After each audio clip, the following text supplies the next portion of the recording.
జగన్ గెలుచుకున్నది కేవలం 11 సీట్లు. ఒకప్పుడు తెలుగుదేశం 23 సీట్లు గెలుచుకున్నప్పుడు ఆ 23 అంకెని పెట్టి వాళ్ళు ర్యాగింగ్ చేస్తుండేవాళ్ళు తెలుగుదేశాన్ని.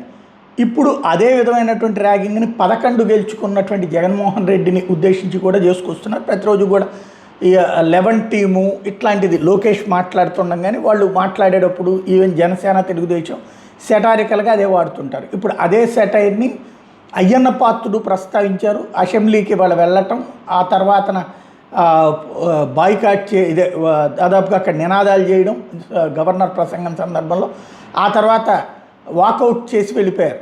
దానికి 11వ తేదీన 11 మంది 11 నిమిషాలు ఉండి వెళ్ళిపోయారంటూ ఓ సెటైర్ వేసుకొచ్చారు. దాన్ని ఇప్పుడు బాగా ట్రోల్ చేస్తున్నారు యాంటీ వైసీపీ, అట్లాగే తెలుగుదేశం జనసేనకు సంబంధించినటువంటి కార్యకర్తలందరూ కూడా.